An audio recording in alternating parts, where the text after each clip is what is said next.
Hello বন্ধুরা, স্বাগতম আপনাদেরকে নতুন আরেকটি ভিডিওতে। বাংলাদেশ থেকে এক ভাই আসতেছে ফুড ডেলিভারি কাজে। তিনি বলছে তার থেকে 5,25,000 টাকা নিতেছে। বাবা যায় 5,25,000 টাকা। আমার বুঝে আসে না, মানে মানুষ এত বোকা হয়। বাদ দেন দালাল দালাবই যে আসবে, সে কিভাবে এত বোকা চোদ। আমার কথা আপনার খারাপ লাগতে পারে, আমার কোনো যায় আসে না। আমি সঠিক কথা বলার চেষ্টা করি। এত আরেকজনের মন খারাপ হোক বা কি হোক সেটি আমি কেয়ার করি না। আমার সে বিষয় নিয়ে আমি চিন্তা করি না। আমি আমার মতো করে ভিডিও বানাইবো, কেউ পছন্দ হইলে হবে, না হইলে নাই, তার ব্যক্তিগত ব্যাপার। দালাল নয় 5,25,000 টাকা তার থেকে নিতেছে। যে আসবে সে কেন এত বোকাচোদা যে আমি 5,25,000 টাকা দিয়ে সৌদি আরব যাইব, তাও ফুড ডেলিভারি কাজে। প্রাইভেট কার্ড দিয়ে ফুড ডেলিভারি কাজ করাইবে। তলব দিতে হবে কয়টা? 480টা। মানে মাথা নষ্ট করতে পারতি। 450টা তলব দিতে মানুষের ঘুম নষ্ট হয়ে জায়গা। 480টা তলব, 5,25,000 টাকা আসতে লাগবে। মানে আমি আপনাদেরকে বলি, এই যে ভিসাটার থেকে এরকম ভিসা আমি প্রতি মাসে 50টা নিতে পারবো, এবং প্রতি মাসে আমি 1 কোটি টাকা কামাইতে পারবো যদি আমি এই ভিসার ব্যবসা করি। আমার কাছে এরকম অফিস আছে যে আমি 20টা ভিসা নেওয়া আমার জন্য কোনো ব্যাপারই না। একটা ভিসা সর্বোচ্চ, যদি দালালেরা সর্বোচ্চ আনলে 3 লক্ষ টাকা আনলে 1 লক্ষ টাকা লাভ থাকবে। 3 লক্ষ না, সরি বন্ধুরা, 3 লক্ষ টাকা দিয়ে যদি একটা লোক আনে 50,000 টাকা লাভ থাকবে। 5,25,000 টাকা নিতেছে, এখান থেকে 2.5 লক্ষ টাকা লাভ করতেছে দালাল। 2.5 লক্ষ টাকা। আর কন্ডিশন কি? 480টা তলব দিতে হবে। 480টা তলব কি গাড়ি দিয়ে দেওয়া সম্ভব? বাইক দিয়ে দেওয়া যায় 450টা, গাড়ি দিয়ে সর্বোচ্চ 400 তলব দিতে পারবেন আপনি। বাইক দিয়ে কেন দেওয়া যায় বেশি? কারণ বাইক অল্প সময়ের ভিতরে কাছাকাছি অর্ডার দেয়। আর যাদের কাছে প্রাইভেট কার আছে তাদেরকে অনেক দূরে দূরে অর্ডার পাঠাইবে, 20 কিলোমিটার 15 কিলোমিটার। আর যাদের কাছে বাইক আছে তাদেরকে দিবে 8 কিলোমিটার 10 কিলোমিটার 5 কিলোমিটার। আমি বুঝি না যে দালাল বাদ, দালালের কোনো ধর্ম নাই, কোনো কিছু নাই, দালাল বাদ। মানুষ কেন এত বোকাচোদা? মানুষ কেমন বোকাচোদা আমি আপনাদেরকে বলি। মানুষ মনে করে যে আরে দেখে যে আরেকজন খারাপ পরিস্থিতিতে আছে, সেটি কি আর করে না। দেখে যে আরেকজন খারাপ পরিস্থিতিতে আছে, মনে করে আমার সাথে ভালো হবে। কেন? আমার বাপ দাদাকে সবাই চিনে, আমার সাথে ভালো হবে, সেই তার সাথে খারাপ হয়েছে। দালালের কোনো ধর্ম নাই। দালালে আপনি কে, আপনারে বালা দিব, এই চিন্তা ভাবনা যদি আসার পরে বুঝবেন যে কি অবস্থা। তো প্রিয় বন্ধুরা, আসলে আমার বিষয়টা আমি এভাবে উত্তেজিত না হয়ে সুন্দরভাবে আপনাদেরকে বুঝাইতে পারি।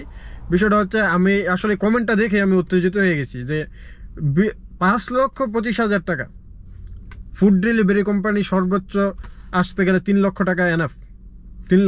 3 লাখ টাকা দিয়ে যদি আনে 50,000 টাকা লাভ থাকবে, যেটি বলতেছি। 3 লক্ষ টাকা দাঁড়ালে 50 থেকে 60,000 টাকা দালালের প্রফিট থাকবে। সে দালাল 5,25,000 টাকা কিভাবে নেয়? মানে মানুষের কোনো ইয়া নাই। যেটি বললাম যে আমি যদি চাই প্রতি মাসে আমি 20টা বিষয় নিতে পারবো। এই যে বিভিন্ন অফিস ঘোরাঘুরি করে আপনাদের জন্য ভিডিও তৈরি করি, অনেক জায়গা থেকে আমি ভিসার অফার অলরেডি পাইছি। তবে এই কাজের ভিতরে আমি আসলে যেতে আগ্রহী না, কারণ হালালভাবে 2 টাকা কামাই, সন্তুষ্ট থাকি, এটাই। অতিরিক্ত লোভ লালসা আসলে ভালো না। কারণ এই যে ডেলিভারি কোম্পানিগুলো, এগুলো আজকে আছে, কালকে এগুলোর কোনো গ্যারান্টি নাই। আনার পরে দেখা যাইতেছে আমি আজকে ভিসা নিলাম, কালকে আপনাদেরকে আনলাম, আনার পরে কালকে কোম্পানির পরিস্থিতি ভিন্ন হয়ে যেতে পারে। আজকে ভালো আছে, কালকে ভিন্ন হয়ে যেতে পারে। এবং এখানে দেখা যাইতেছে আমার ভিডিও দেখলে আমার অনেক শুভাকাঙ্ক্ষী, অনেক কাছের মানুষ আসতে চাইবে। আসার পরে, আনার পরে 1 মাস ভালো থাকলো, 2 মাস ভালো থাকলো, 3 মাসের ভেতরে তা যদি খারাপ হয়ে যায় তারা আমাকে গালি দিবে। সেই গালি শোনার মন মানসিকতা, সেই গালা শোনা আমার শক্তি নাই। এর জন্য আমি ভিসার কোনো গেঞ্জামে যেতেছি না। তো যেটি বলবো যে, তিনি বলছে যে 3,000 রিয়াল বেতন দিবা। আর 3,000 রিয়াল আপনার কোন ভালোর থেকে বেতন দিবা? আপনার 480টা তলব দিতে পারবেন মিয়া মাসে? 480টা তলব দেওয়া কি সম্ভব নাকি? আপনার একটা তলব যদি 480টার থেকে যখন তলব দিতে পারতেন না, প্রতি তলবে আপনার বেতন কাটবে 15 রিয়াল।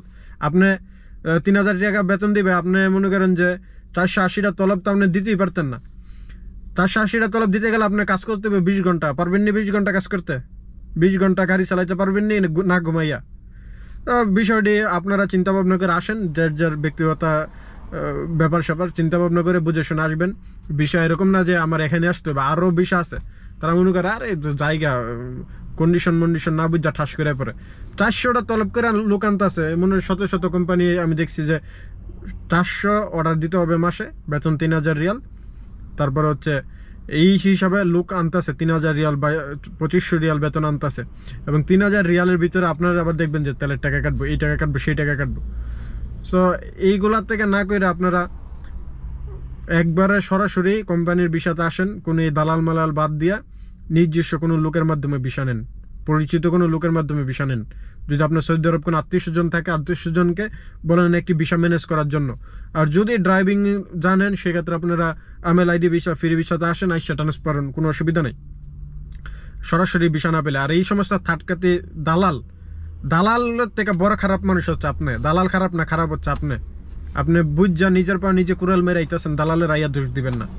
দালাল এরকমই, দালালের কোনো ধর্ম নাই। তো দালাল গালি দিয়ে লাভ নাই, বল আপনার আইয়া আবার এনে কান্দাকাটি করবেন না যে দালাল এই করছে সেই করছে। আমি দালালদের দোষ দিই না, আমি দোষ দিই যে আসবে তারা দোষ দিই। প্রিয় বন্ধুরা, ভালো থাকবেন, সুস্থ থাকবেন। কেউ অনেকে ভিডিওটি খারাপভাবে নেবেন, সেটি আমি আবারও, আপনারা খারাপ ভাবলে আমার কোনো কিছু করার নাই। আমি আমার মতো করে কথা বলি। কমেন্টটি দেখি আমি উত্তেজিত হয়ে গেছি। কমেন্টে আপনাদেরকে কিন্তু আমি স্ক্রিনে দেখাইলাম। এরকম কমেন্ট দেখলে আসলে আমি নিজেকে কন্ট্রোল করতে পারি না।